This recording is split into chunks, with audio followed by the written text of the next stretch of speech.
You don't know which of your facts will be demolished. You don't know which of your arguments will be totally destroyed.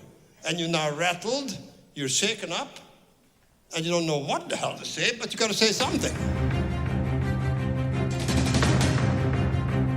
Capitalism doesn't just have problems. Capitalism is broken. I think it's time for this toxic, binary, zero-sum madness to stop.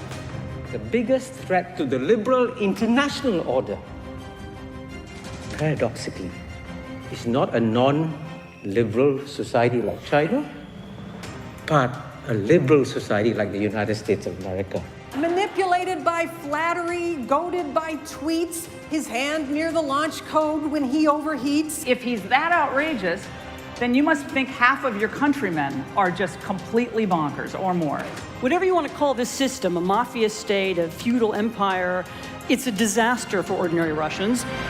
Having different opinions is so 20th century. This century, we have different facts. What a pity we can't have a vote between who prefers bald Brits to curly-haired Canadians. We don't require divine permission to know right from wrong. We don't need tablets administered to us 10 at a time in tablet form to be able to have a moral argument. No. We do not want sympathy. We do not want pity. We want opportunities. And that's why the whole thing, Ukrainian crisis, Ukrainian war, Ukrainian tragedy, it's an issue that affects everybody on this planet. So what I want to say to you is don't give in to the fatalism here. Don't give in to the sense that these are the great forces. We can fight these forces.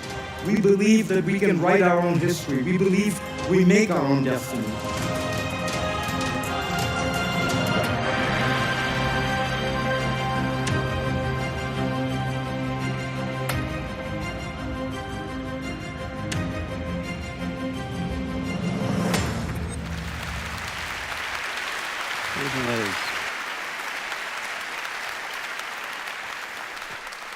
Good evening, ladies and gentlemen. My name is Rudyard Griffiths. I am the chair of the Munk Debates, and it's my privilege to once again have the opportunity to moderate tonight's Munk debate on AI. When we advertised this debate to you, our valued members, donors, ticket holders, we genuinely felt that this could be one of the more consequential debates in the history of this series. This is our 28th main stage debate here at Roy Thomson Hall. Look at that.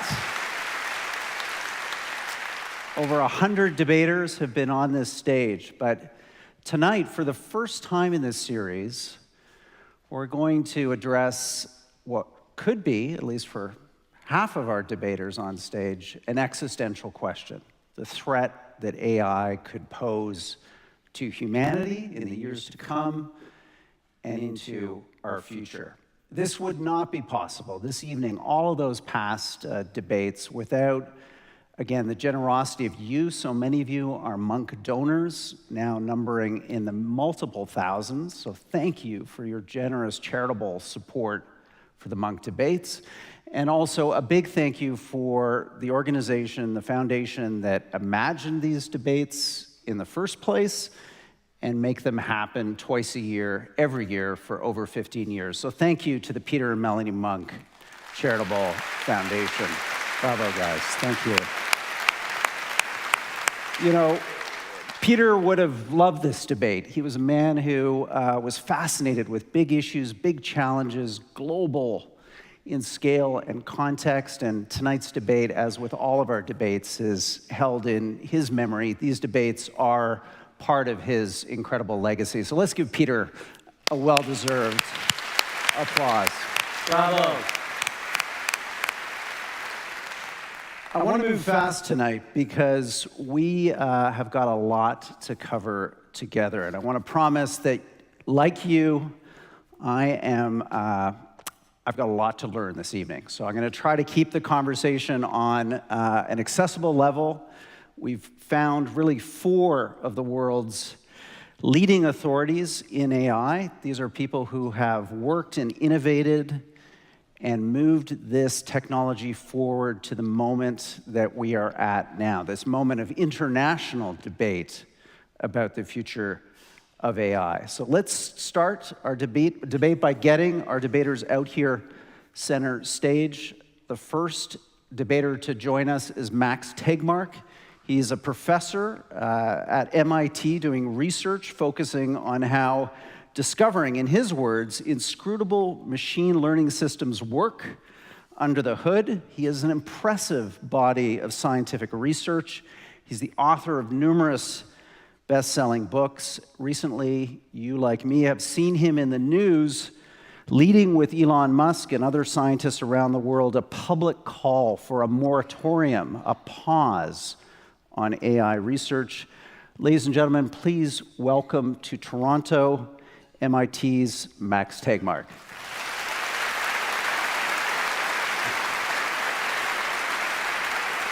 Thank you, Max. Appreciate it. Well, one great debater deserves another, and here we have not let you down. Yoshua Bengio is truly one of the world's leading experts in artificial intelligence, known for his pioneering work in the field of deep learning. In 2018, he won the prestigious Turing Award, which is widely recognized as a Nobel Prize in computing. He's a full professor at the Université de Montréal and a founder and scientific director of MILA, Quebec's AI Institute. He's a driving force behind the Montreal Declaration for the Responsible Development of Artificial Intelligence. Please welcome Canada's Yoshua Bengio. Thank you. Thanks for coming.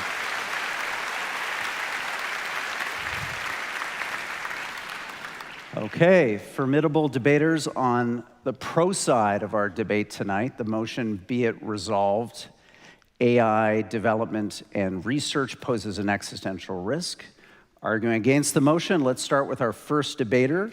Yann LeCun is Vice President and Chief AI Scientist for Meta, the parent company of Facebook, WhatsApp, Instagram, all those amazing applications that we use, a world leader in VR. Some of you maybe were trying out Meta's VR applications in the lobby before, and they'll be available after the debate too. He is responsible for assisting in innovating AI applications across Meta's 3 billion daily active users. Yann LeCun is also, like Joshua, a winner of the very same year, 2018 Turing Award for his foundational scientific contributions to machine learning. He's an active academic, lecturing and teaching as the Silver Professor of the Courant Institute of Mathematical Scientists at New York University. Ladies and gentlemen, please welcome Yann LeCun.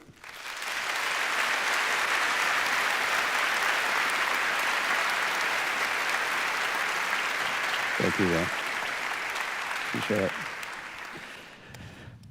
Our final debater this evening made a harrowing trip today from Santa Fe, multiple flights, delays, but she's here on the ground just hours before tonight's proceeding. She's a world-leading expert in various fields of artificial intelligence and cognitive science at the Santa Fe Institute that focuses itself broadly on issues related to complex systems. She has really distinguished herself in the popular conversation also around AI and its implications, having authored numerous international best-selling books, including her latest, Artificial Intelligence, A Guide for Thinking Humans. Please welcome Melannie Mitchell.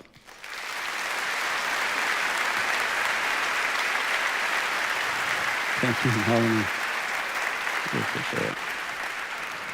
Okay, so we're going to do what we do at every Munk debate, which is vote on tonight's resolution. So this evening, the way to do that is in your program, there is a QR code, and you can scan that code with your phone, or it should work if you point it at the QR codes that you see on the screens here on the stage. This is going to spawn a web page that will have tonight's various voting questions for you. Please keep that web page open.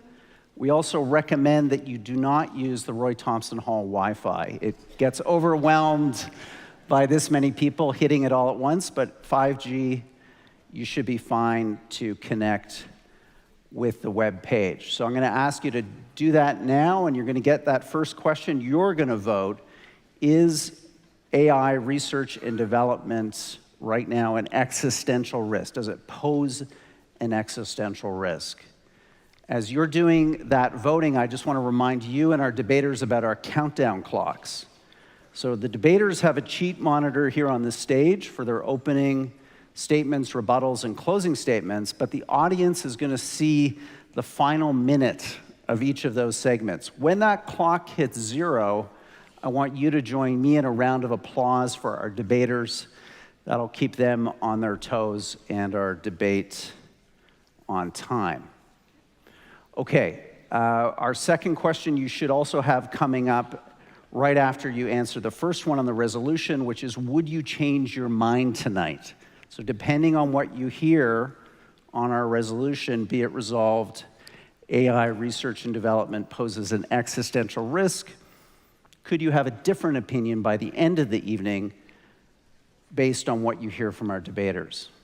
So answer both of those questions, and then if you can, just keep that tab open on your phone, and that'll let you vote on the resolution at the end of the debate.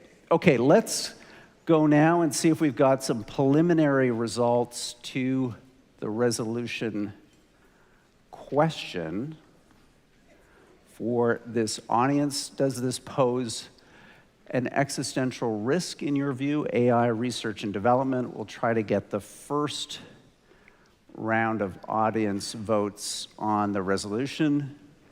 67% versus 33%, so 2/3 versus 1/3 in favor of the motion. So 67 to 33. Now, the key thing is, could you change your mind?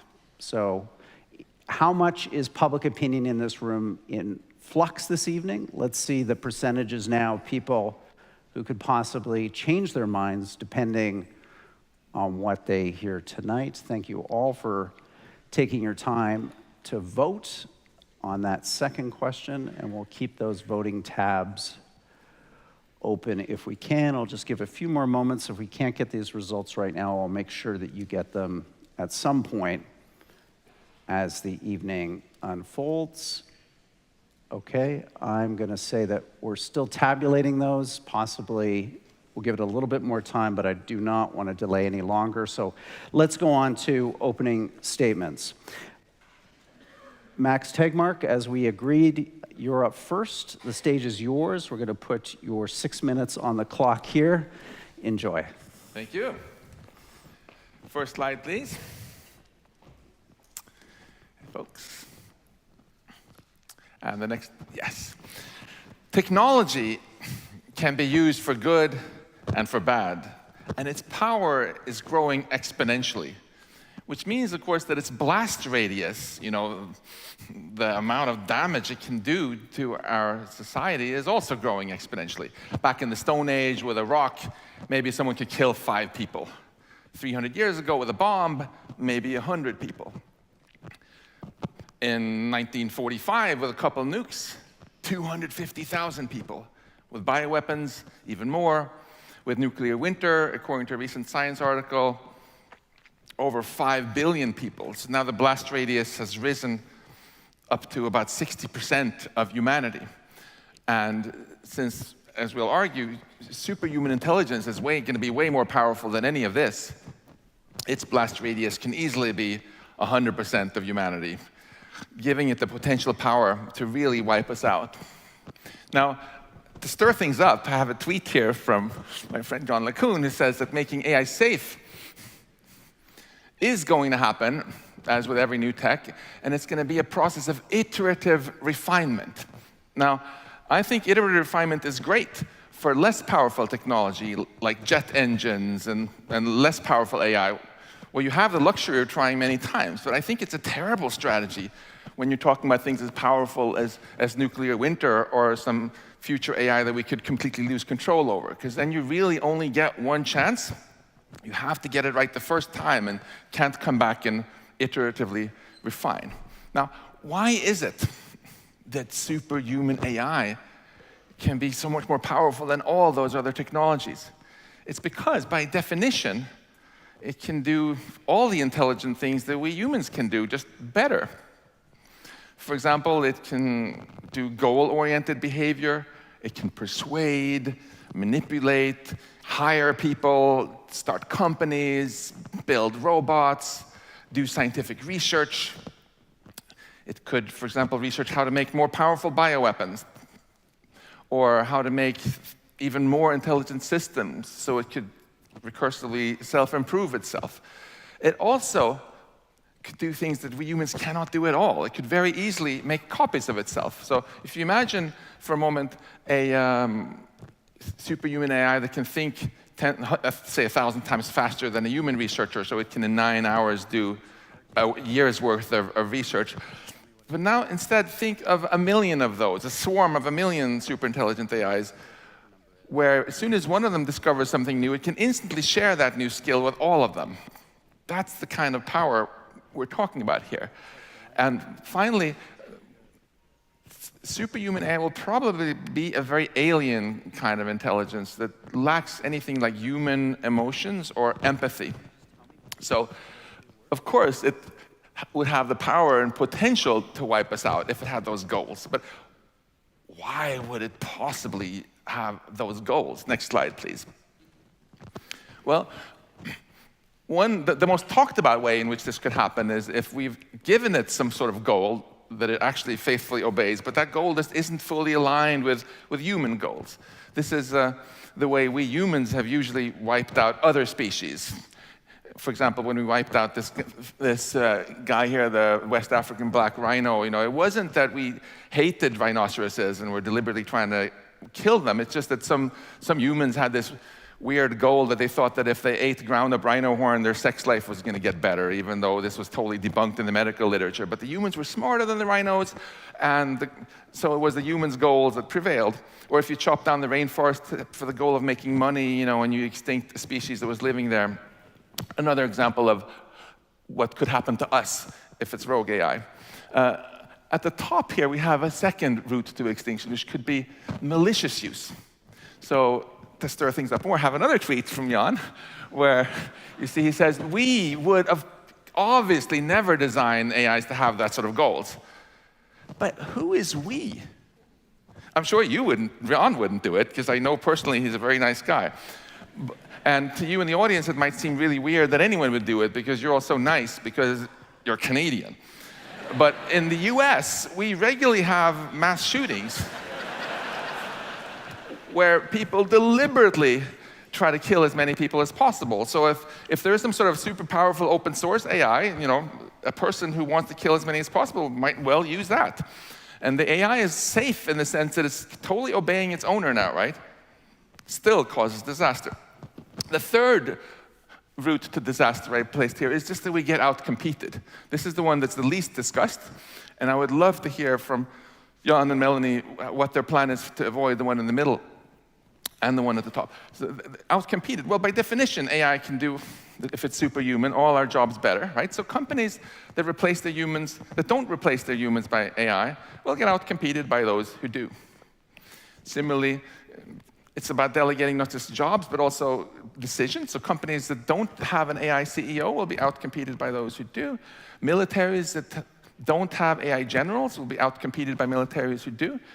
Countries that don't have AI government will be out-competed by countries who do. And we end up in a situation where we humans have quite voluntarily just given away more and more power to AI. And we have this future where all sorts of stuff is happening, but it's no longer our future. We have been disempowered, giving away control to machines that don't even need us for anything. That's a very bad situation. Let's not go there.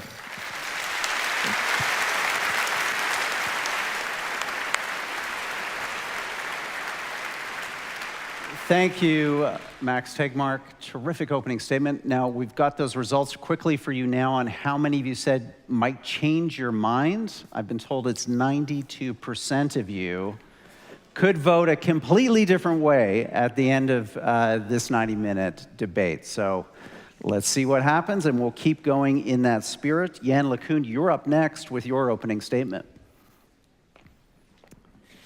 Okay, well, first, I want to thank Max for showing some of my tweets. I won't have to mention of that.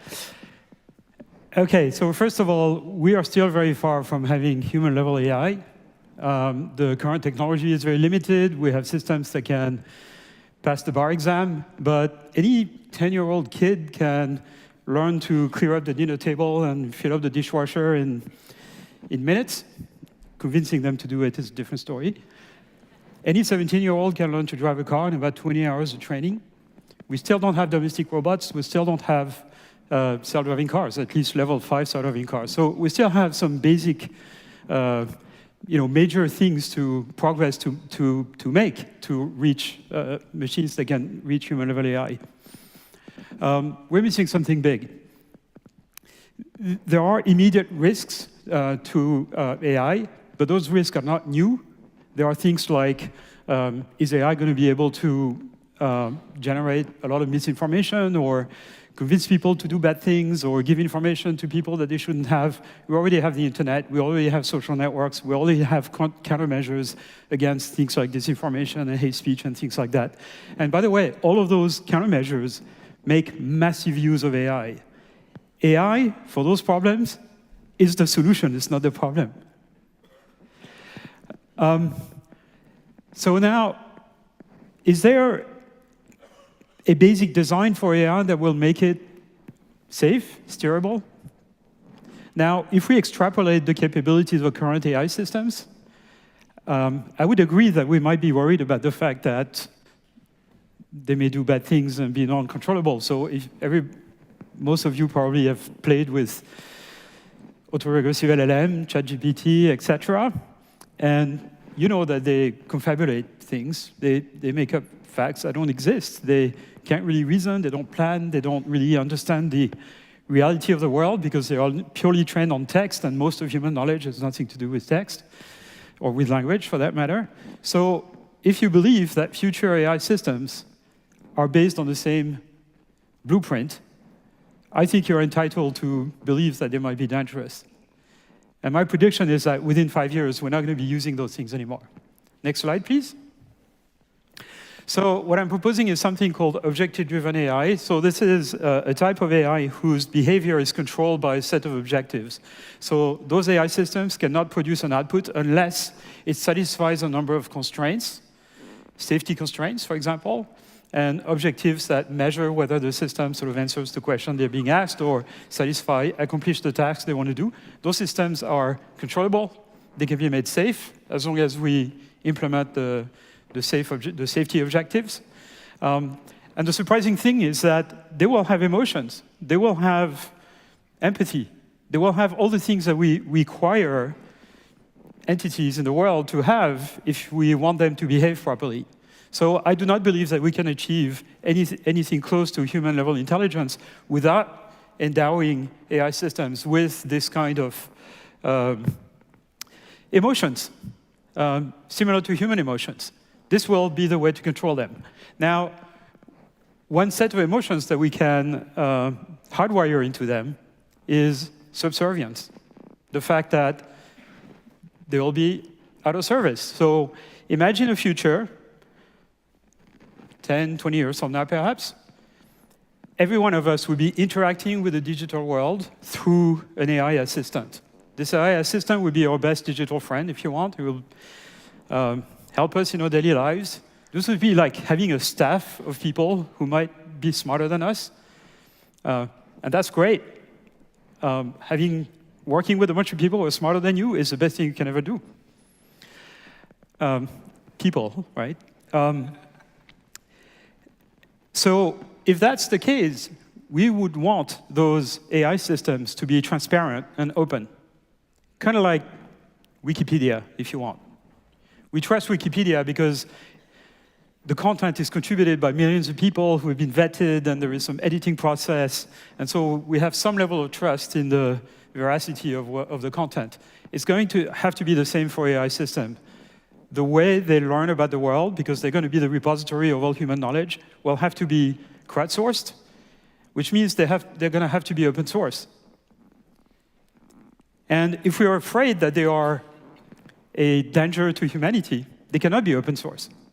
So we're on a fork in the road. Are we going to go keep this under lock and key as if it was a weapon? Or are we going to go open? And I really argue for going open, because I think AI is going to open sort of a new era for humanity, a new renaissance, a new era of enlightenment, if you want. Everybody will be smarter for it. And being smart is intrinsically good. So I have a positive view, as you can tell. And I think there is a very efficient way or good way of making AI systems safe. It's going to be arduous engineering, just like making turbojets safe. It took decades.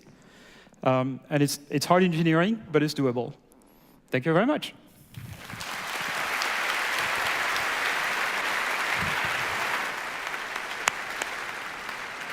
Thank you, Yann LeCun. Two terrific opening statements. Let's go for another. Yoshua Bengio, you're up. 6 minutes on the clock. Thank you. Let me start by stating something that's probably obvious for many researchers in AI and neuroscience, but for many people it isn't, which is that your brain is a machine. It's a biological machine. That's what neuroscientists are trying to figure out. And what it means is that there's no scientific reason to think that we couldn't build machines as smart as humans in the future. Well, when exactly is another question, but as Geoff Hinton has explained in a recent talk, digital computers have advantages over analog brains. Analog brains also have advantages in terms of computer energy efficiency, but in terms of the ability to absorb large quantities of data and to share information at high rates between computers so that they can learn in parallel, as Max was talking about. So you can have thousands of computers sharing what they've learned. For example, right now, we already have AI systems that can read the whole internet very quickly, which a human couldn't do in many 10,000s of lifetimes. So this gives them advantages if we are able to build machines that have the same principles of intelligence as we have. And that means it's very likely that we'll build machines that are superhuman. Now, when is that going to happen? Well, Geoff Hinton and Yann LeCun and myself, who won the Turing Award for deep learning, actually all agree that it may be anywhere between just a few years and a few decades, something like 5 to 20 years with some confidence interval. Now, if it's a few decades, that may be reassuring, but if a few years, I think we should be concerned. And in any case, it doesn't change the question of tonight, which is there existential risk? It's not about how far into the future it is. I changed my mind about this whole question because the timescale changed. If you had asked me just a few years ago, I would have said, well, maybe a few decades or centuries, because I thought, like Yann, like Melannie, that it was too far away. Now, I'm sure many of you have tried ChatGPT or GPT-4, and you can't really avoid noticing that these machines are incredibly powerful. In fact, they pass what Turing, who gave his name to the prize we won, defined as the Turing test, in the sense that when you dialogue with these systems, you may not be sure if you're talking to a human or a machine. Now, it's been also the job of many scientists like myself to try to figure out what is missing. And I agree with Yann and Melannie that there are important ingredients missing, but are they something we'll figure out in just a few years or a few decades? It's hard to say. I can tell you that the things that I'm working on, which is something on the order of reasoning, right now these systems are really good at something like intuitive intelligence, but not so much at reasoning and thinking through before they're saying stupid things. is something that could potentially be solved very quickly. Or maybe there'll be obstacles on the way. We don't know.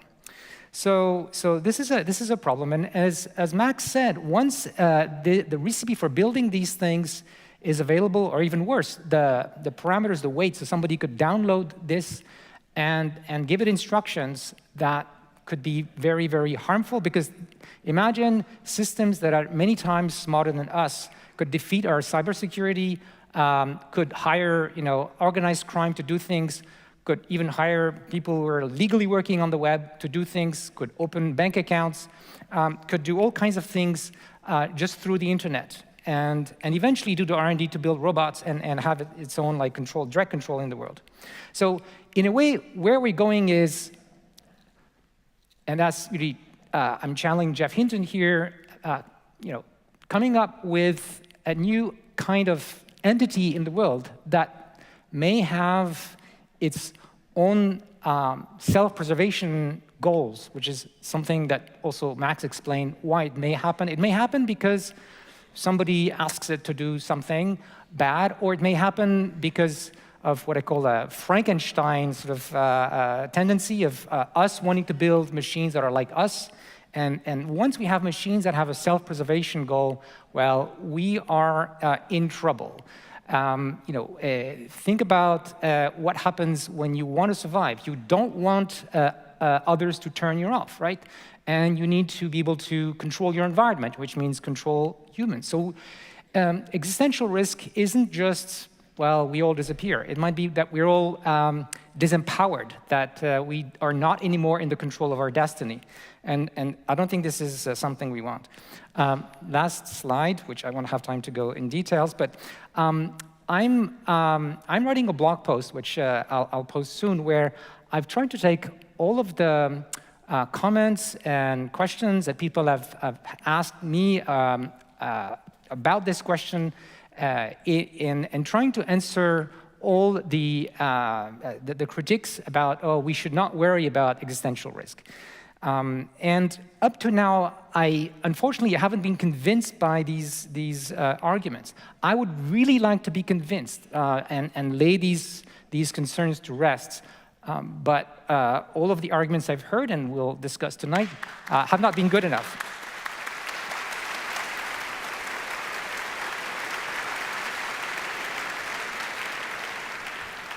Thank you, Yoshua Bengio. Let's have Melannie Mitchell give our final opening statement. 6 minutes on the clock, Melannie. Fears about machines unleashing human extinction have deep roots in our collective psyche. These fears are as old as the invention of machines themselves. But tonight, we're debating whether these fears belong in the realm of science fiction and philosophical speculation, or whether AI is an actual real-life existential threat. I'm going to argue that AI does not pose such a threat in any reasonably near future. First, I'll argue that the possible scenarios that people have dreamed up for AI existential threats are all based on unfounded speculations rather than on science or empirical evidence. Second, while we can all acknowledge that AI presents many risks and harms, none of them rise to the extreme level of existential. Saying that AI literally threatens human extinction sets a very high bar. Finally, claiming that AI is an existential threat is itself harmful. It misleads people about the current state and likely future of AI. Such sensationalist claims deflect attention from real immediate risks, and further might result in blocking the potential benefits that we could reap from technological progress. Let's look at the 3 scenarios that people have posited for AI to be an existential risk. The first is that a malevolent, superintelligent AI somehow emerges and uses its evil genius to destroy humanity. We've all seen that movie. I believe that no one here takes that scenario seriously. For the foreseeable future, AI systems will not have their own desires or intentions for good or for evil the way that living beings do. They're not alive. The second scenario is also that a superintelligent AI emerges, But it's not malevolent, it just misinterprets our wishes and accidentally kills us all, sort of like a sorcerer's apprentice gone nuclear. For example, Yoshua Bengio wrote about this thought experiment. We might ask an AI to fix climate change, and to solve the problem, it could design a virus that decimates the human population. Presto, humans dead, no more carbon emissions. This is an example of what's called the fallacy of dumb superintelligence. That is, it's a fallacy to think that a machine could be, quote, smarter than humans in all respects, unquote, and still lack any common sense understanding of humans, such as understanding why we made the request to fix climate change and the fact that we'd prefer not to be wiped out.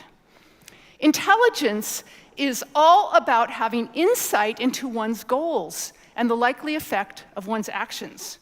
We would never give unchecked autonomy and resources to an AI that lacked these basic aspects of intelligence. It just does not make sense. The third scenario is that a genocidal group of humans uses AI to help them destroy humanity.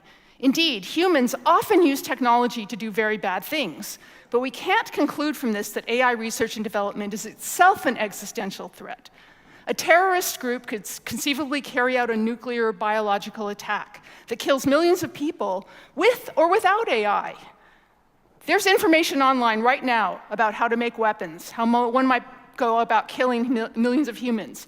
AI systems could make it easier to get that information, but the threat is still there without AI. But more importantly, our society, our institutions, and our technologies are enormously complicated, diverse, and resilient. They create a barrier of complexity that puts the brakes on such an attack, which would require a cascade of highly improbable events.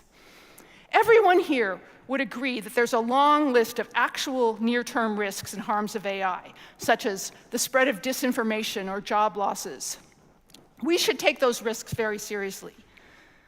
But it's also harmful to take unfounded speculations about existential threats too seriously.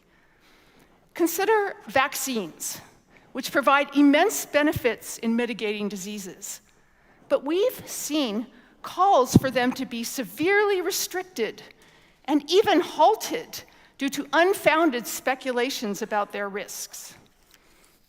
We don't want to kill off potential benefits from AI in science, in healthcare, or education.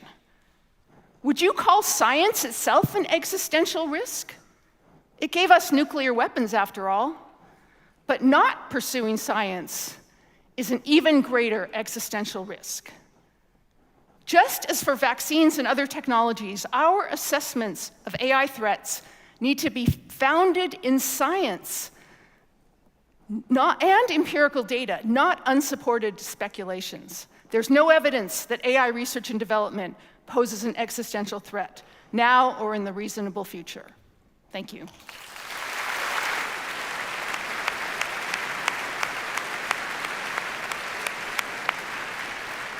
Thank you, debaters. The table is now set for rebuttals. So we're going to go around the horn, 3 minutes each in the same order. Max, you're up first. Thank you. This is very interesting. So first of all, Melannie, we saw here that 67% of the audience already thinks this is an existential threat. So just coming out and saying it's not is an extraordinary claim, which I think requires extraordinary evidence. And I would love to hear from you and Yann what your actual evidence is that there is no risk. So I would love if you can get a bit more nuanced and say, instead of just saying, oh, it's unfounded speculation, you know, and it's things like, and it's sci-fi, tell us, what do you actually think the probability is that we are going to get superhuman intelligence, say in 20 years, say in 100 years? And what is your plan for how to make it safe? What is your plan for how we're going to make sure that the goals of an AI are always aligned with humans? How are you going to avoid the malicious use case that I brought up? None of you said anything about that. Yann you again reiterated that you want to make sure that we give good goals to AI. I'm completely confident that that's what you would do. But if someone is a terrorist or just wants to take over the world for their own benefit, what is your plan actually for stopping them from not putting very submissive goals into their AI and putting in goals that are going to make that AI take over the world for them? I would like to hear some details. And finally, what do you each think actually that the risk is? We're here to debate whether there's a threat, right? We're not debating whether there's 100% certainty that we're all going to get wiped out. That is not what Yoshua and I are arguing. We're just arguing that the risk is not 0% and that it's too high for our comfort levels. It would be wonderful if you can actually tell us, what do you each think? Do you think it is really 0% that this wipes us out, or do you think it's 1 in a million that it's going to pose an existential threat, or 10%, or 1%? When we can get past slogans like just saying it's speculation and sci-fi and get into these nuances, I think this is going to be really, really helpful and productive. And finally, I wanted to say to you, Yann, it was actually great to hear that you actually admit that you feel that it is a real existential risk if we just go with today's autoregressive technology and just, like, for example, GPT-5, GPT-6, GPT-7. And what you see as the hope is that we switch to some better technology, right? So if I misinterpreted it, please clarify. If not, isn't there still a risk, though, that some companies are going to continue doing it the GPT-6 kind of way because they already are? How do you ensure that people actually only use the safe way?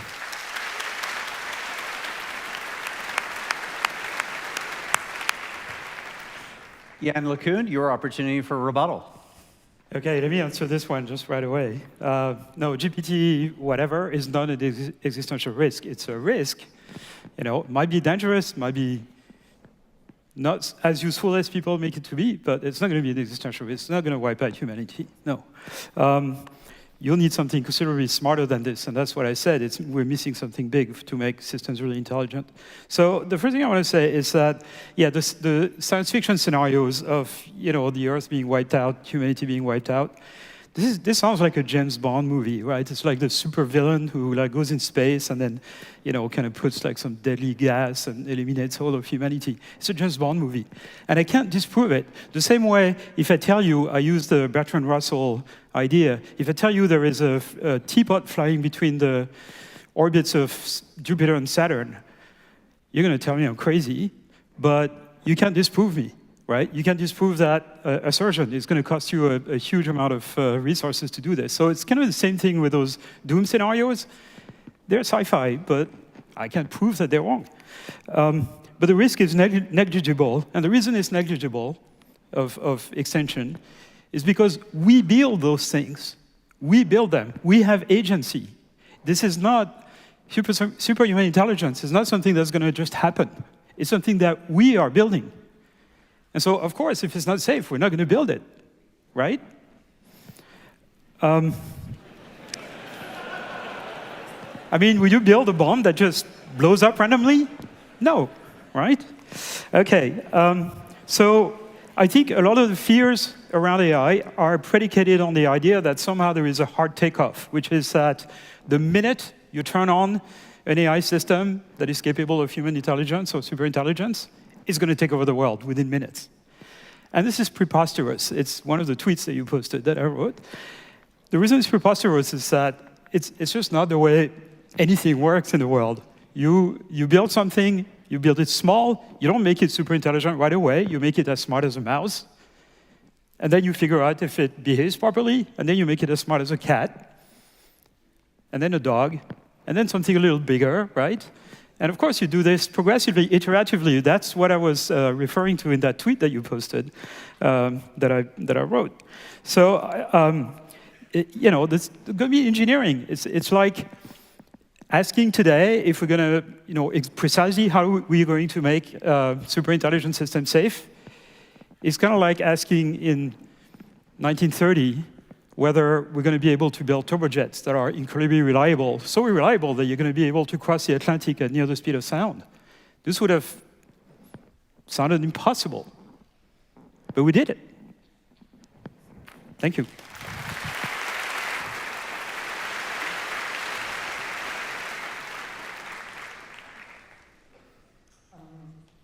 Yann, I'd like to go back to the teapot. Well, there's no evidence for a teapot, but there is an asteroid coming to us. It's not clear that it's going to hit the Earth, but we're seeing a very clear trajectory of improvements in intelligence of the systems we've been building steadily over the last 2 decades or more, and you and I have been part of that. And yeah, I agree with you, it's not yet arrived, but does it mean that we should, do nothing? In fact, it's interesting that you've been proposing solutions to the safety problem, which means you believe that we need to build safe AI. Yes, which means that there is a problem that needs to be fixed. Yes, I mean, also, you just said that if it was dangerous, we wouldn't build it. Well, let me remind you of a few things that we've done. I mean, collectively, not you and I, of course. That are existential risks. Fossil fuel companies, for many decades, have known and hidden the fact that their activity, could be highly destructive for the planet. And, well, it was the profit motive. Companies are actually acting in a way that is not quite aligned with what society needs. And in fact, there's an interesting analogy between that kind of behavior and AIs. We are asking companies to do things that are useful for society, produce goods and services we need, but we can't exactly tell them to do that in a formal way. So we tell them maximize profit and stay legal, pay your taxes. But that recipe, although in principle, if everything, all companies were microscopic and everything was good and there was no environment, would be good. But there's a mismatch between what companies are trying to achieve and what society really needs. So how do we deal with that? Well, we need governments to intervene to try to reduce that. And we need to understand the problem. In fact, what Max and I and others are saying is not necessarily there's going to be a catastrophe, but that we need to understand what can go wrong so that we can prepare for it, we can build safe AI systems. The other thing is that you seem to think that everyone is like you, but there are a lot of people out there who can have all kinds of motives that could be very dangerous for everyone. Melannie, you said that we don't yet have existential risk, and I kind of agree, but how do you know that in 2, 3, 5, 20 years it's not going to be the case?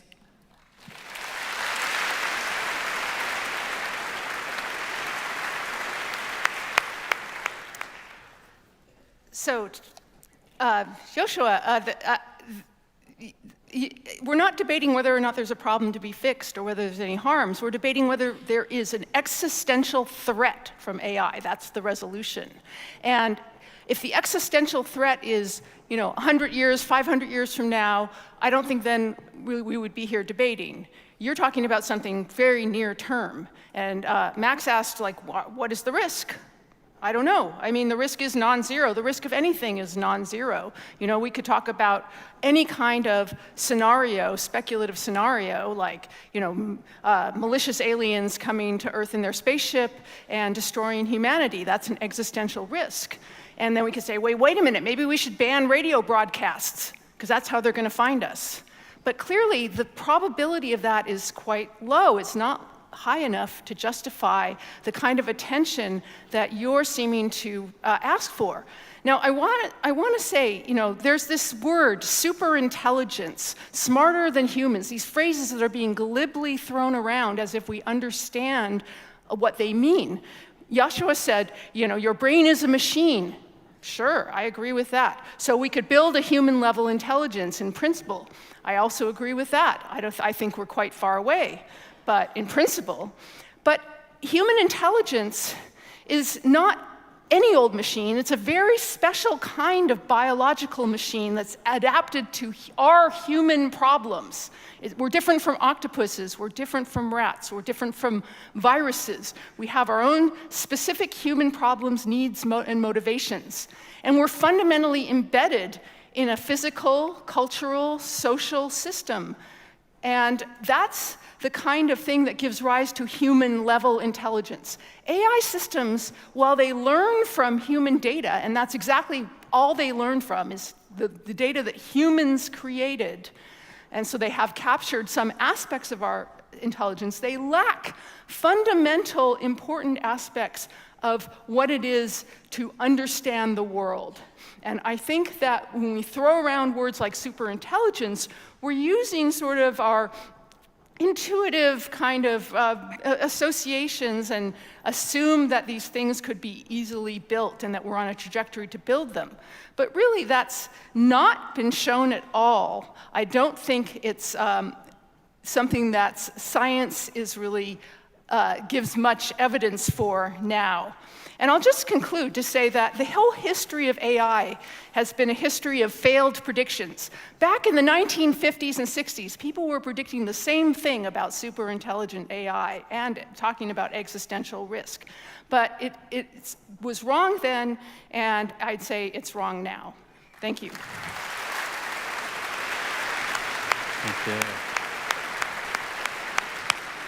Well, let's thank our debaters for a terrific opening for this debate. I'm going to join the conversation now and try to think up some questions that are top of mind for our audience. And speaking with the debaters before, we all agree that we really want to center this debate on that key word in the resolution, which has been brought up many times tonight, which is existential. So let's throw a definition just up onto the screens here, just to kind of center ourselves for this portion of the debate. This is from Nick Bostrom, a kind of leading thinker on existential risk. His words, an existential risk is one that threatens the premature extinction of Earth-originating intelligence or life, or the permanent and drastic destruction of its potential for desirable future development. So I think we all agree that's a relatively fair formulation of what we're debating tonight. So let me come to you first, Max, because you were the last to talk in the first to talk in the last round, and just to ask a question I think that is on the minds of a lot of the audience members, which is to try to help us understand why would, whatever we want to call it, an AI system, machine intelligence, why would it want to harm us? Why would it have an intention to do something to us? Can you give us that answer? Yeah, let's not anthropomorphize by talking about wanting, but why might it have goals to do bad things like this? As I said, either because of malicious use, that some user actually gives it those goals. Not everybody is as kind as Yann and Melannie. Or because we specified some other goal that we thought was kind of getting it right, but that turned out, when it's pushed to its extreme, does great harm. So in this case, in both cases, the AI is very loyal to us, and it's just that the goal was off, or the human goal was put into them off. The third one, which I have heard no counter-arguments to whatsoever, is the one where we just get out-competed. That's kind of the trajectory we're already on right now.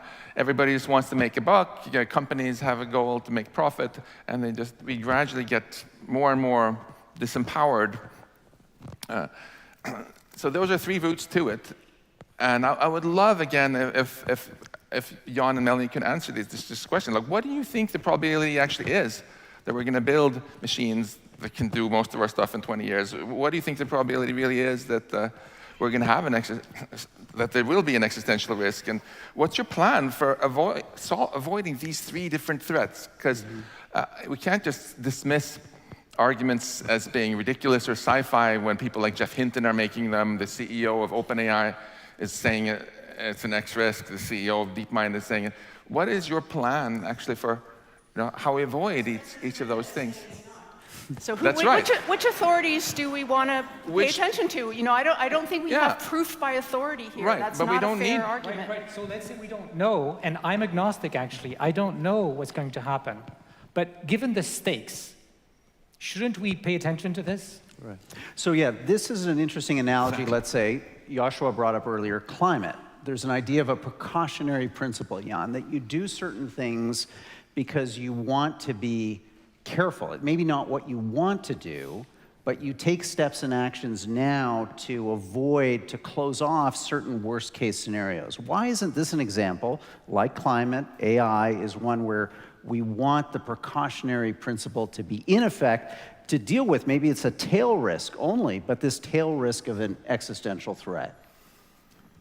But that's exactly what we're doing. We're developing technology and testing it, making sure it's safe before deploying it. I mean, current AI systems are pretty much deployed this way. There's no reason for this to change as the power of those systems progresses.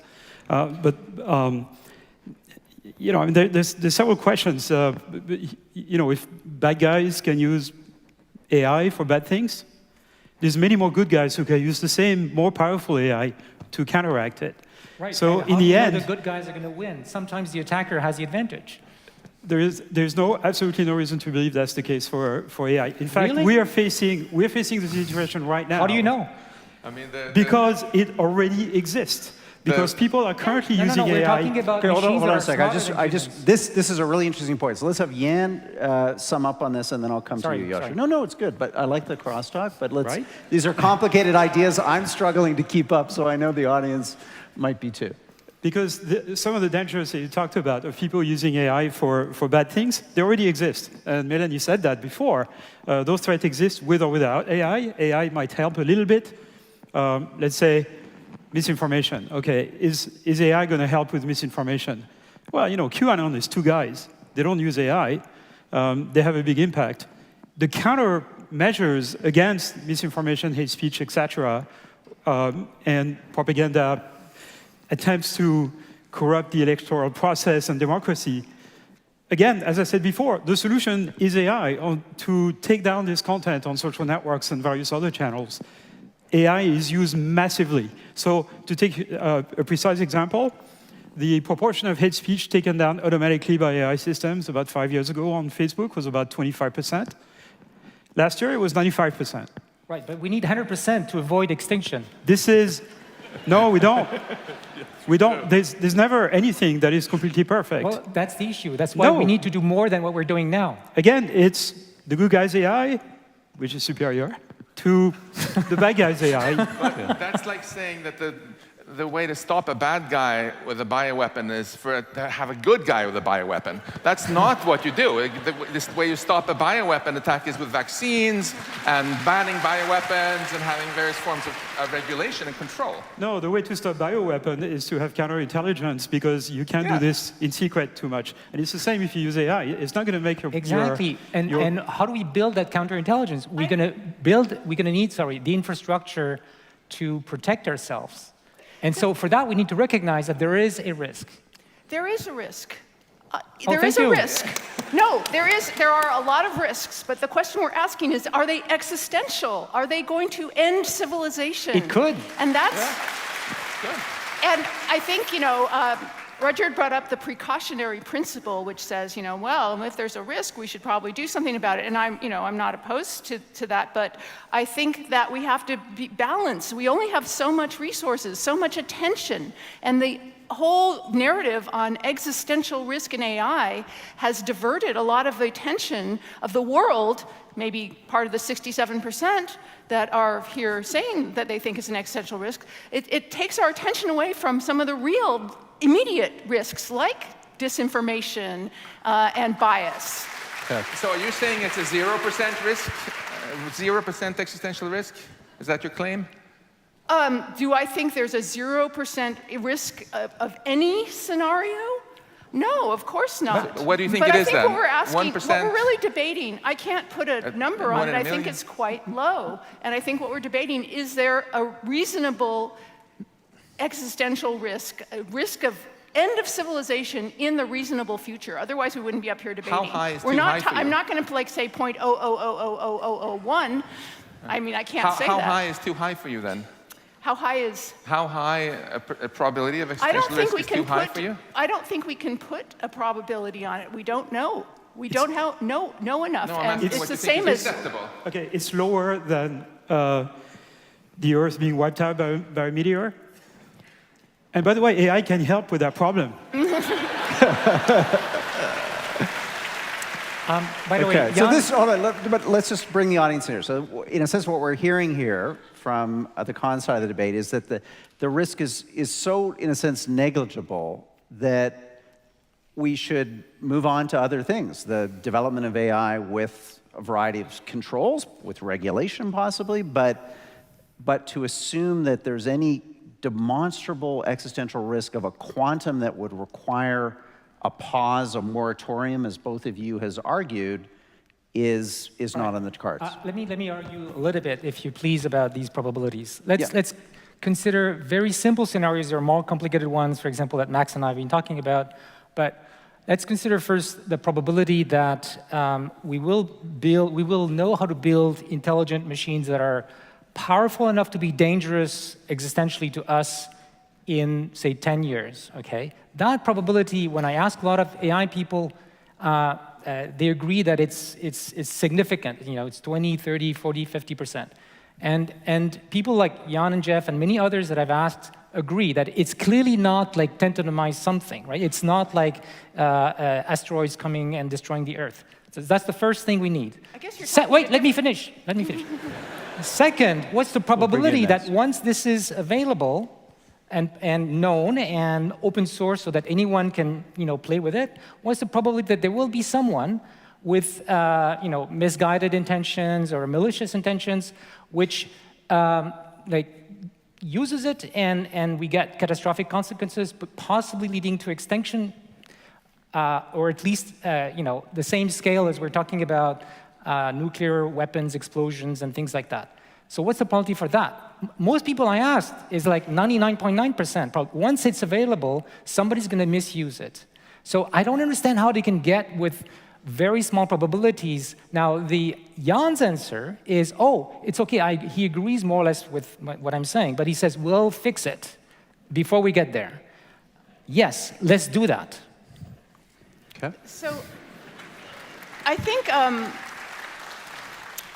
you say you talk to the people you talk to in AI have this belief. Well, the people I talk to in AI don't have that belief. I think the field is quite split, I would say. And I think there's quite a... Flip a coin at 50% that we're all going to die? Have you talked to any of the people who signed this letter saying that this is an existential risk? There's many people who have signed letters saying they think it's an existential risk. They don't say over what time scale. Yeah, but this was Jeff Hinton, the CEO yeah, of the Jeff big Hinton companies. is a godfather, but he doesn't know everything. You don't talk to him. Yeah, I think that he's a smart guy, but I think that a lot of people have way overhyped the risk of these things, and that's really convinced a lot of the general public that this is what we should be focusing on, not the more immediate harms of AI. Okay. And that itself is harmful. Let's, good answers, everybody. Let's just follow this risk question and come to you, Yann, on this. Because you're a scientist and you're at Meta and you've got 3 billion active daily users. It's hard to wrap my mind around that number, but you've got big data and all kinds of really interesting ways to deploy this technology. Historically, scientists at times have made decisions to engage in risky behavior because they want to do things. They want to innovate and they want to discover. There are hair-raising tales around the Manhattan Project and probabilities of igniting the entire atmosphere of the planet with the first Trinity test, a very low risk, but they still went ahead and did the test. Why are you confident that this time scientists and the scientific community writ large around the world is going to approach this with the prudence that you are and with the care and caution that Meta is going to bring to this challenge of safe development of AI? Okay, so first of all, it's not a question for Meta because the progress, the question of really what is intelligence is a very deep scientific question that will take the combined effort of the entire scientific community. So this is not going to happen within the confines of a small lab or a big lab. This detects everyone. It's one reason we need this research to be open, by the way. But the point is, humanity is still around, despite all of playing with all those toys like nuclear bombs. Now, the assimilation of AI with nuclear bomb, I think, is a complete fallacy. The assimilation of AI with nuclear weapons is a complete fallacy. Nuclear weapons are designed to kill people and destroy entire cities. AI is designed to basically amplify human intelligence. Like, this is intrinsically good, right? Well, it depends who uses it. Of course it can be dangerous. The same way flying on an airplane that is not properly engineered is dangerous. Or a submarine. Or a submarine, for that matter, yeah. And not properly maintained. Ooh. Okay? Had to say it. So, to ensure that things that are deployed in the public is safe, you need safety testing, you need certification, and I'm all for that. We need regulation for various things. They already exist. We all have automated systems that can drive our car on the highway. Soon they'll drive our car completely automatically. Those have to go through certification. They don't get into your car just because the manufacturer decides it's good. AI systems are used to help medical diagnosis for imaging or for various other applications. They have to go through approval by the regulatory agencies. So we already have those regulations. That's good. And we're talking about the risk of AI, but what about the benefits? Everything is a trade-off between risk and benefit. And what Melannie said is, if the risks are infinitely small or negligible, we have to consider the benefits. Like, what about killing all the benefits? The progress that we can make in science, in medicine, in technology, wealth. Yep. Let's bring in Max. You want to get in on this point? Yeah. So you just said that intelligence is intrinsically good. I disagree.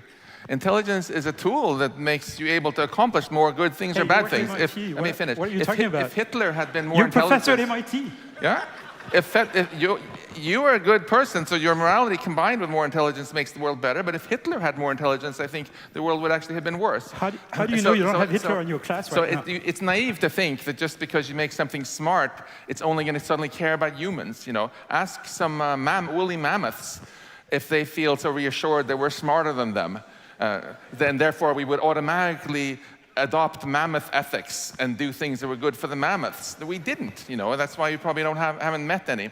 I also want to say that if anyone in the audience works in biotech, maybe you could raise your hand, the whole discussion in the last 10 minutes must sound kind of weird for you, where we're like, we're going to keep building this unless someone can prove to us that it's dangerous. Because in biotech, it's exactly the other way around. If you come up with a new medicine, you say, this cures cancer, it's awesome, you can't just go sell it in the supermarket until someone proves that it's dangerous. It's your job to convince the Food and Drug Administration, the US, or the Canadian authorities, or whatever, that this is safe, and that the benefits, yes, the benefits, outweigh the risks.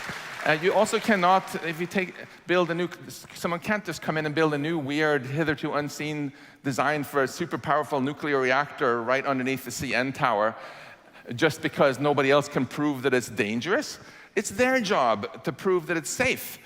And we need to totally flip it around, like Yoshua said, that when with future very powerful AI systems, it should be the responsibility of the companies that to first prove that this is safe before it gets deployed. We need to become like biotech. And we will.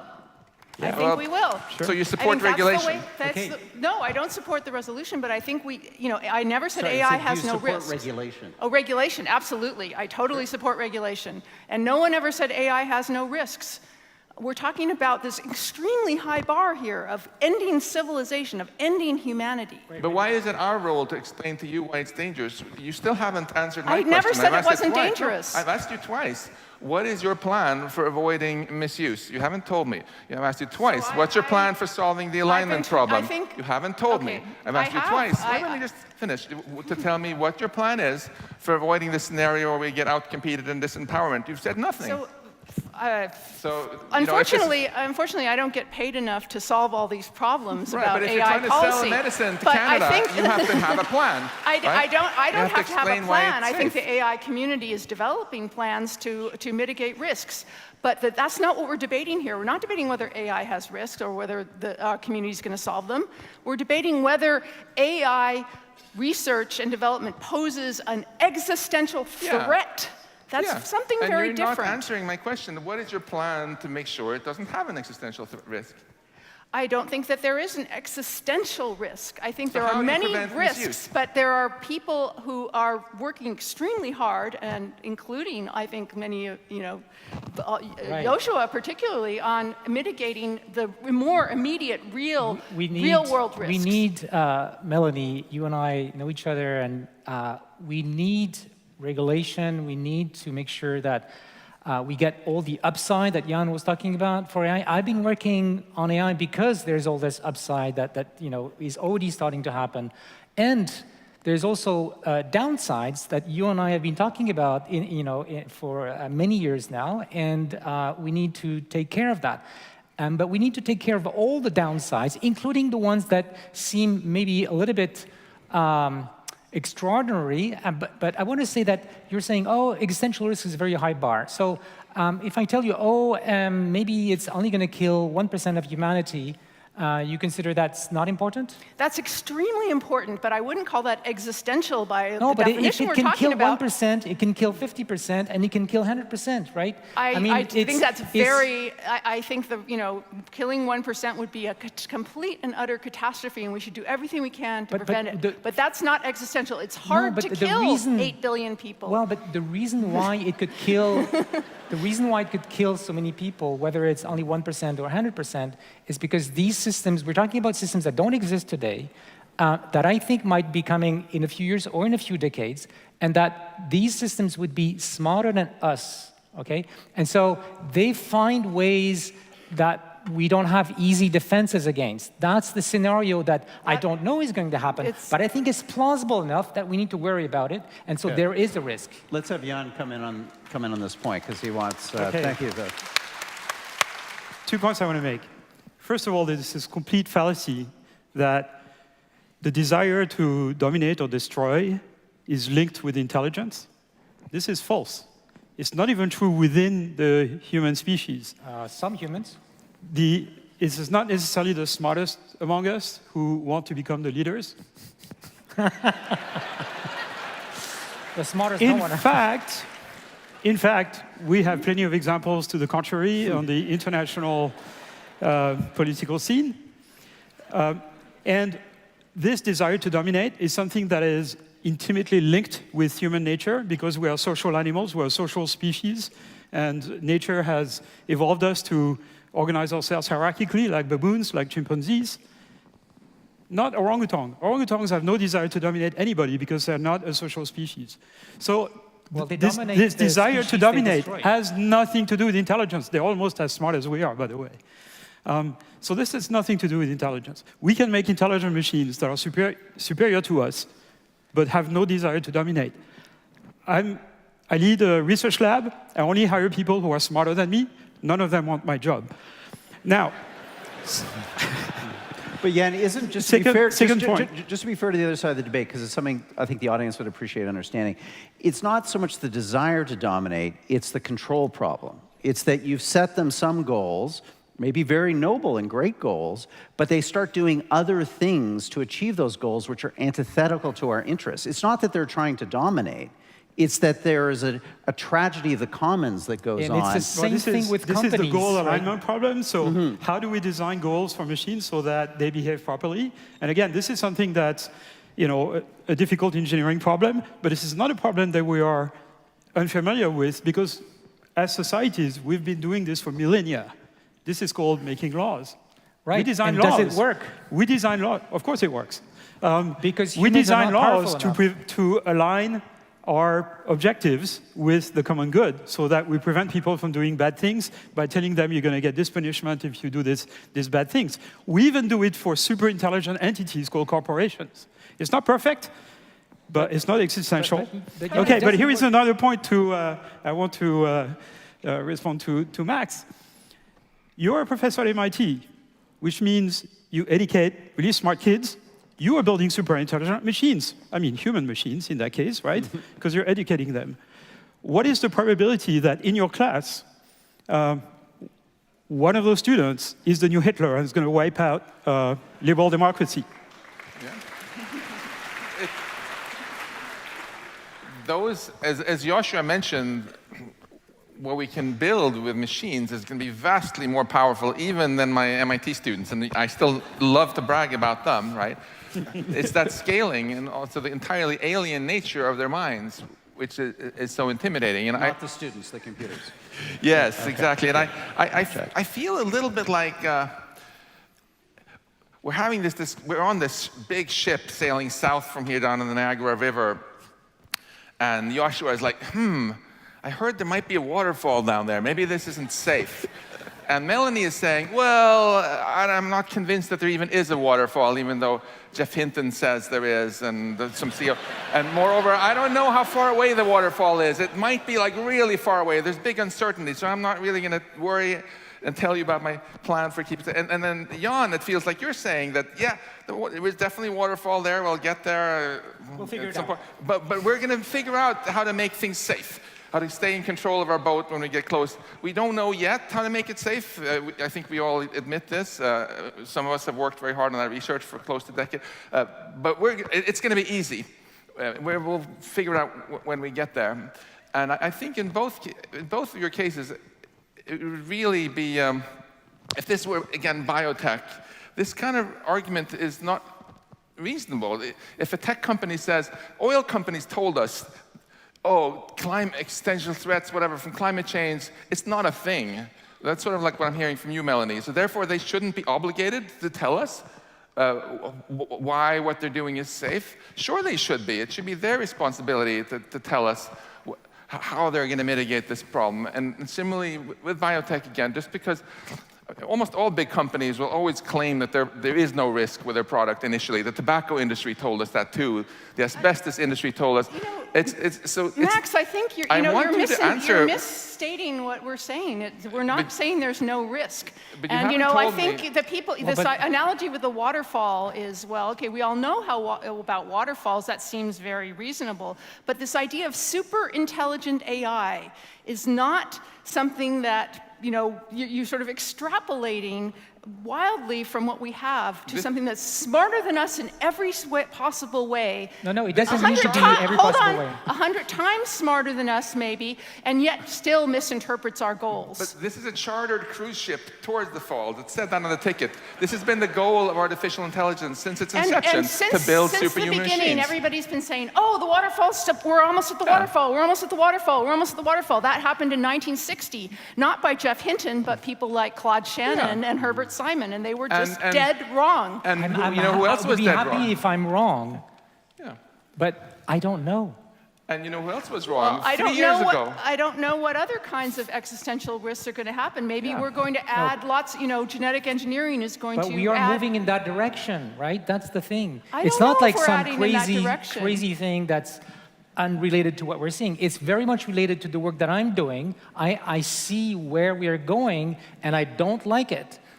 And then stop doing it. Yeah, that's what I'm doing.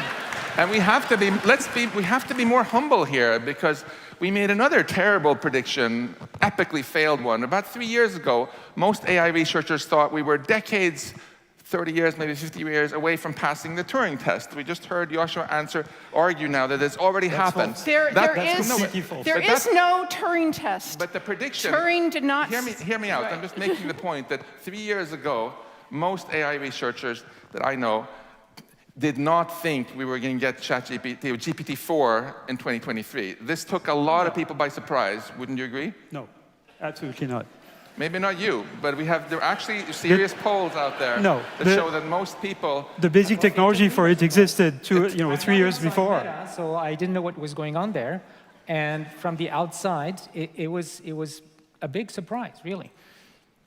It's a big surprise, and no one's denying that ChatGPT and GPT-4 and so are amazing, but that doesn't point in the direction of this sort of misalignment. Follow the line.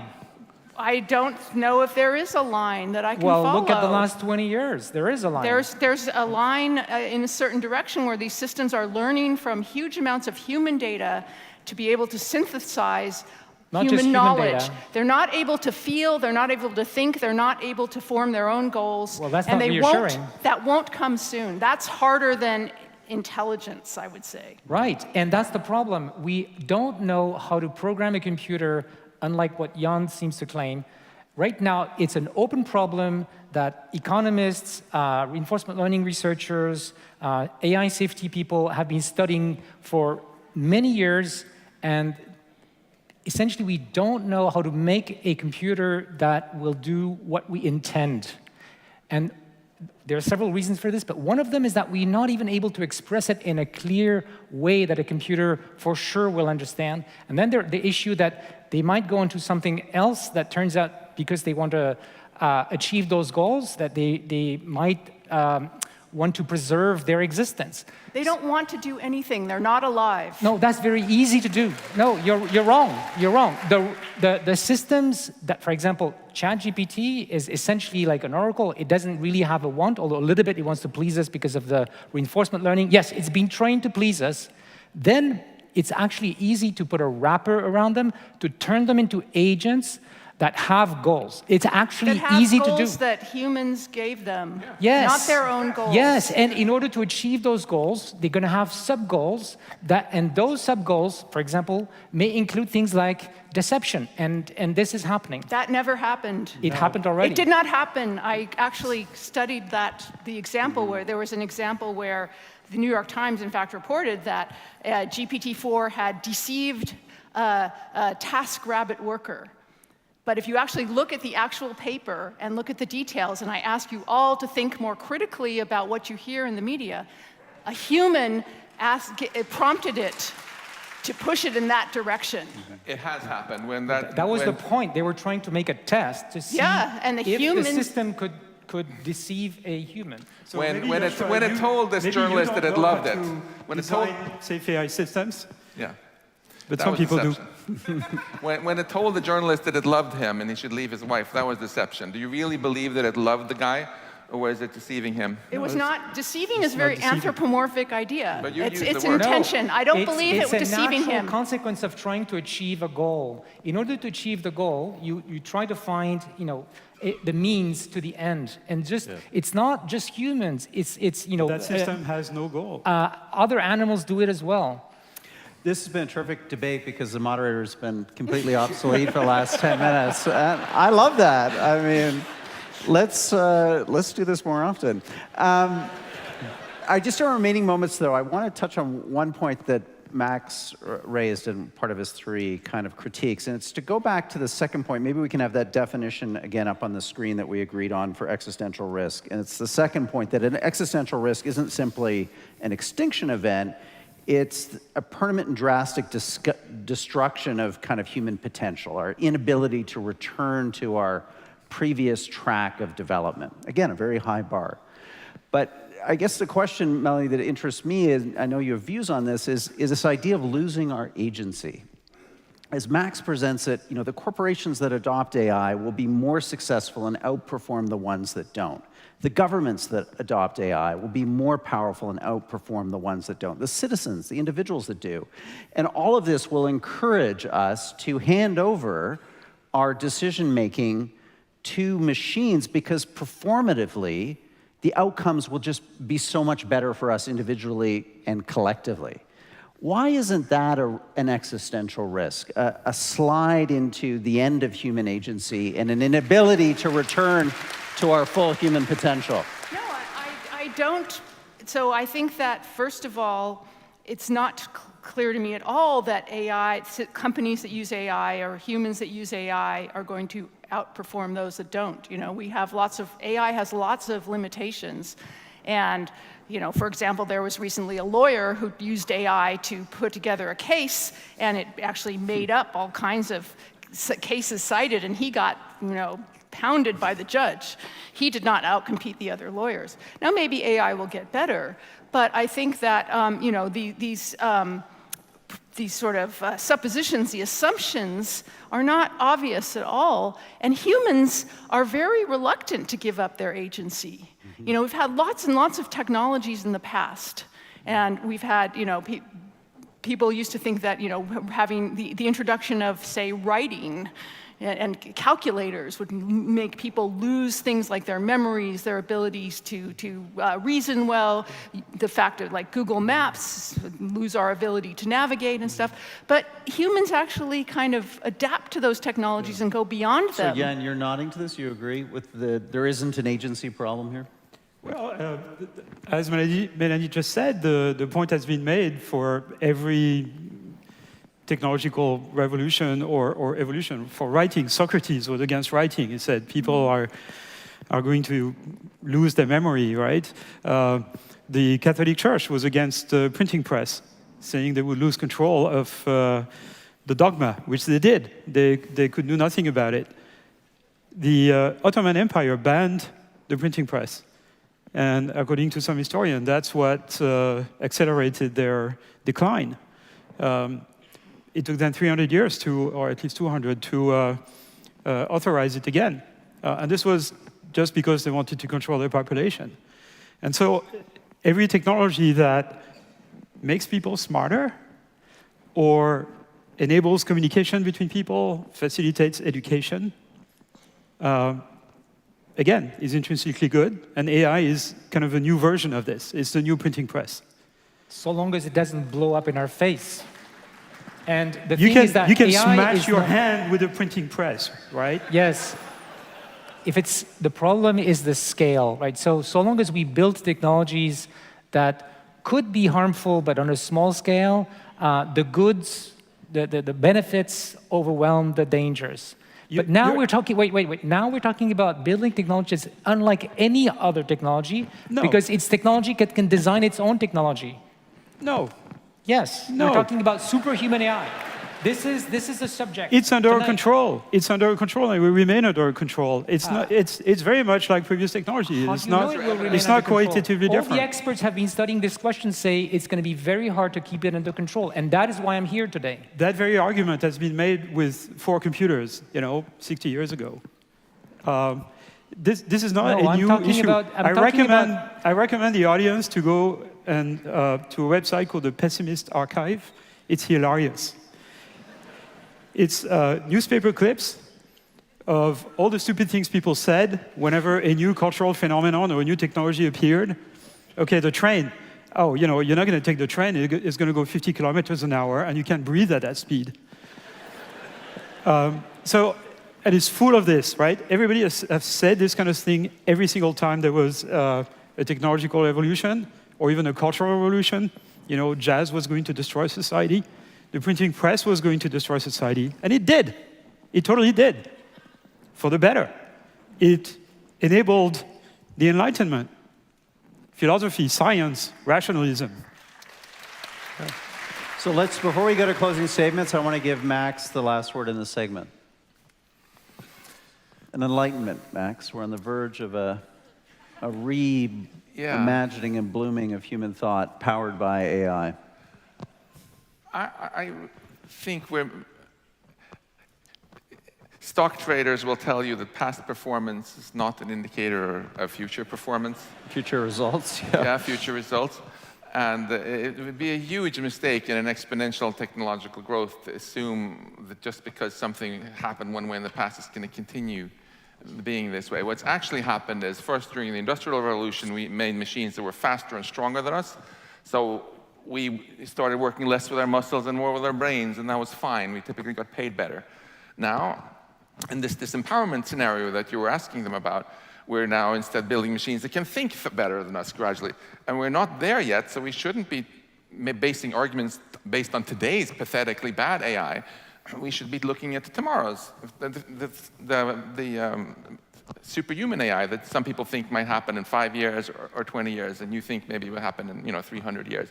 That's what we should be talking about. That's the elephant in the room, because if that happens, it's going to be very different from the Industrial Revolution. Now we can neither compete with our muscles nor with our brains, and we are really going to start seeing a true disempowerment. And I don't think it has to be that way. I can be a bit optimistic too. You know, if we stop dismissing these existential threats and taking them seriously, which I think a dismissal of them is exactly the thing which is preventing us from doing the right thing. I think that a lot of the research that you were mentioning, Yoshua, on how we can keep the machines under control, how we can use them to empower rather than disempower us, and do all these great things, will actually succeed. It's not that it's impossible to make AI safe and controllable, like Yann hopes for. We all hope for this. It's just that right now, the pace of the growth of power of tech has been faster than the pace in the safety research, the alignment research, and putting in place the right policies. Okay. So by acknowledging that there is a risk, we can make sure we accelerate the pace of the safety work and put some safety requirements in place to make sure that we get the safety in time, and get all the upside. Okay, fantastic four-way discussion. I've learned a lot, and I know our audience has too. So let's go to closing statements. We're going to put 3 minutes on the clock. These will be in the opposite order of the openings. So Melannie, you're up first, and the stage is yours. Thank you. So as an AI researcher, I'm in awe of what our field has accomplished. You know, we've accomplished computers that can describe images to blind people. We've developed computers that can help doctors diagnose diseases, predict the structures of protein, and fluently synthesize enormous amounts of human collective knowledge. The potential for benefiting humanity is breathtaking. But hear me on this. We can acknowledge the incredible advances in AI without extrapolating to unfounded speculations of emerging super intelligent AI. We all know that science and technology are double-edged swords with potential risks for misuse. There are many risks to AI technology, to be sure, but hear me on this as well. We can acknowledge the risks and harms of AI without extrapolating to the mythical specter of existential threats. There are risks, there are harms, they're not existential. While talk of super-intelligent machines destroying humanity or even helping evil humans to do so may resonate with our base fears, everything science tells us about the nature of intelligence and about the resilience of our society argues against the existential threat narratives that we've heard here today. I'm worried that overstating the so-called existential threats of AI takes our collective attention and focus away from the real, very real harms and risks that modern AI actually presents. And this is not an idle worry. Remember Jeff Hinton, who we've all been talking about. He was asked on CNN why he hadn't pushed the concerns of AI ethicists at Google, who had long warned about risks of AI spreading misinformation and magnifying bias. He said, "They were rather different concerns than mine. Their concerns aren't as existentially serious as the idea of these things getting more intelligent than us and taking over." So to me, this minimization of the real risks of AI encapsulates what's so dangerous about this existential threat narrative. It takes all the oxygen out of the room and leaves no space for the real evidence-based risks that we need to address. Let's not allow ungrounded speculations about the future of AI to inflame our emotions and fears, to distract us from real harms that we can address. Let's design ways to make AI safe, fair, and beneficial based on science, not science fiction.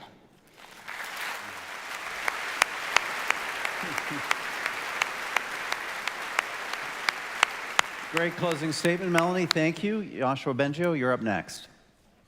I've been working on machine learning for all my life, and I've seen the progress. I did not expect the advances we've seen in recent years. And we now have machines that we can have a dialogue with, and they can pass for humans.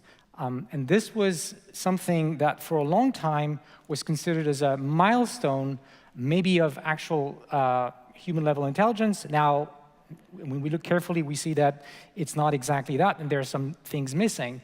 Melannie says, let's not extrapolate. I say, we have to extrapolate. The reason is we have no choice.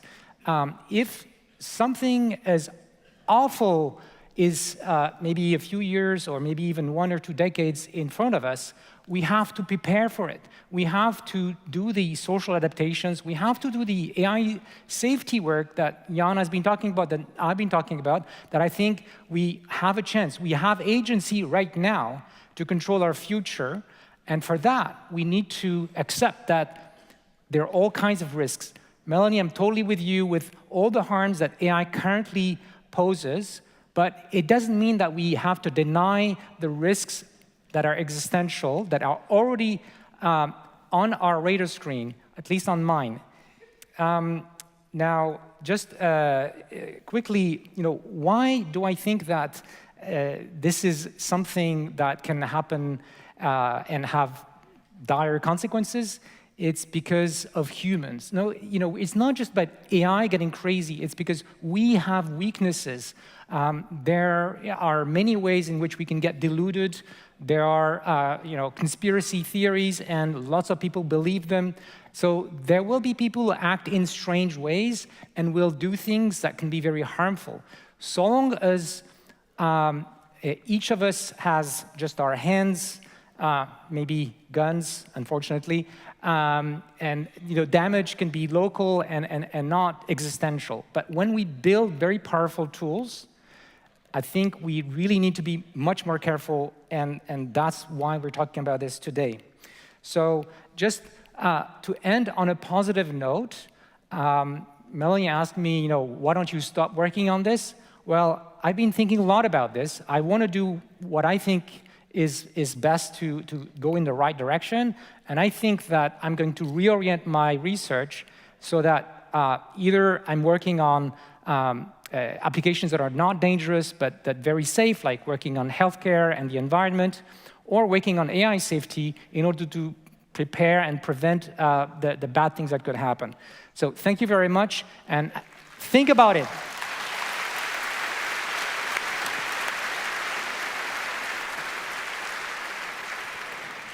Yann LeCun, the stage is yours. So yes, there are risks, as with every technology, and they are not existential. I'm just repeating what you said. I couldn't say it better. It's, every technology is a trade-off between the benefits and the side effects. Some side effects are predictable, some aren't. There are going to be bad side effects of AI. There are going to be people who are going to try to use AI for bad things. And it's a game of cat and mouse. And welcome to the real world. This is the world we live in. Every time something bad happens, we find countermeasures. This is true for defense and everything military. This is true for intelligence. This is true for terrorism, crime, just about everything, right? And the statement has been made for every technological evolution. Remember what people were saying when the internet started coming online and be generalized. Oh, there's going to be cyber attack. People are going to steal your credit card number, and maybe the financial system will be brought down. Remember what people were saying just before year 2000. Satellites were going to fall out of the sky and crash into cities, and the phone system was going to crash and civilization will end. It didn't happen. We're still here. So I think there's a little bit of the same kind of feeling of uncertainty. A lot of people have the feeling that bad things are going to happen because they're not in control. They have the feeling that AI is just going to happen, and there's nothing they can do about it, and that creates fear, and I can completely understand that. But some of us, in what could be construed as a driver's seat, there are plans to make those things safe. And if we can't make them safe, we're not going to build them. Here is an example. In the 50s, people thought about building nuclear-powered cars. There were prototypes that were built. They were never deployed, obviously, because it's not safe. So I think it's going to be the same thing for AI. We're not going to build nuclear-powered AI, but although arguably in certain countries it is nuclear-powered. So I think there are risks attached to not developing AI. There's so many potential benefits. We have to think about that and sort of weigh it against against the actual risk, but the risks are not existential. AI is going to be subservient to human. It's going to be smarter than us, but it's not going to reduce our agency. On the contrary, it's going to empower us. It's like having a staff of really smart people working for you. That's the new Renaissance. Thank you.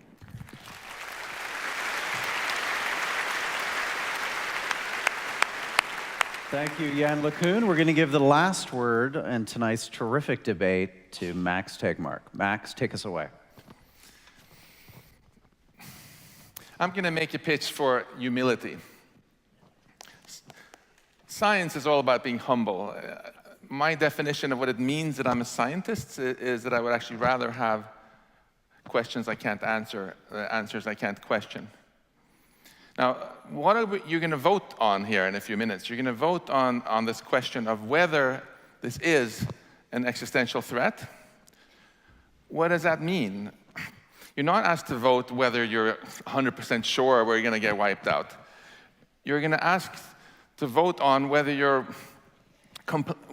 there is a non-zero risk of an existential risk, or a non-zero probability, right? That's what you're going to ask to vote on. So if you think, yeah, it's probably going to be fine, but maybe there's a 5% chance that we're going to get wiped out, and if you wouldn't get on an airplane if you're told that it has a 5% chance of crashing, that's too high for you, right? Then you should vote, yes, it is an existential threat.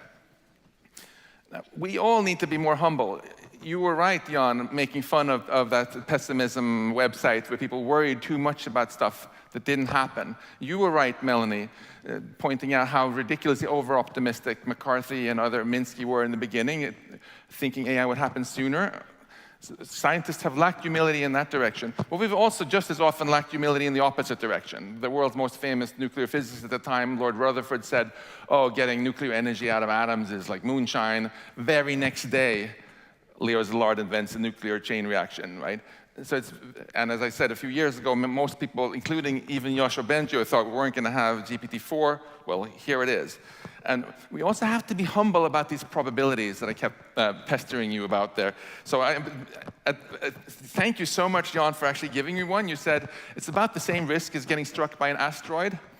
Since I'm a nerd, I happen to know that the risk of that wiping us out is about 1 in 100 million per year. And I think that's not a humble estimate. I think it's way too low, as Joshua explained. It reminds me a lot, actually, of when the Challenger space shuttle investigation happened, where many scientists said the probability of the space shuttle blowing up was 10 to the minus 5, 1 in 100,000. They sent up 100 of them, about two of them blew up, right? Lack of humility. The designers of the Fukushima nuclear power plant had said that the chance is less than 1 in 10,000 that you'll get that kind of bad tsunami in any given year. Lack of humility. Let's be humble. The truth is we don't know how soon we're going to get superhuman AI. The three of us think it might happen in 5 to 20 years. Melannie thinks it's going to take a lot longer. We just don't know who's right. That means there's a risk that it is going to happen soon. And we also don't know whether it's going to go well or whether we're going to get disempowered or wiped out. Let's be humble. It is an existential threat. That's what it means. Woo! Thank you guys for a terrific debate. This did exactly what we hoped, which was an opportunity to learn, to think big thoughts about AI, and now to have an opportunity to vote for a second time on tonight's resolution. Be it resolved, AI research and development poses an existential risk. So if you need to, go back and scan that QR code, either in the program or on the screens, or just pop open your browser, and you will see that single question there ready for you to vote. Again, we recommend you use your cellular network for voting as opposed to voting on the Wi-Fi, which will have a hard time registering your ballot. So let's do that voting now. And while we do that, let's review our audience vote at the start of the evening. So when all of you came in here, unedified by 90+ minutes of debate, you had a vote of 67% in favor of the motion, 33% opposed. So an audience definitively in the pro camp, arguing in support of the motion. We then asked you how likely, well, what the chances of you changing your mind over the course, the proceedings of the debate. And we got a really high number on that, which was interesting. 92%, that might be a record for this debate series. So public opinion in this room really in flux as we went into what proved to be a fascinating conversation. It's not working? Okay. We always have problems with voting, don't we? I miss the paper ballots, I gotta say. Should we bring back the paper ballots? Okay, it's working now? Oh, okay. Sorry? A hand vote. Okay, let's try a hand vote. That's a good idea. Talking about ancient Rome today and Athens democracy, we can do this by hand. So let's see if the voting worked. Probably it didn't, but while we're waiting for that, let's see a hand vote. How many of you, remember, 67%, how many of you are in favor of the motion at the end of tonight's debate? Put up your hand. You guys can put up your hands if you want. Okay. Is that 67%? I need a visual AI to read this room. Okay. How many of you are opposed? Whoa, that's hard to call. Okay. Is anyone having any luck with the voting application? No. Okay. What we actually, you know what? We have a solution to this. We have a solution. We have all of your emails. All of you that bought tickets, we have your emails. We will email you in the next 24 hours.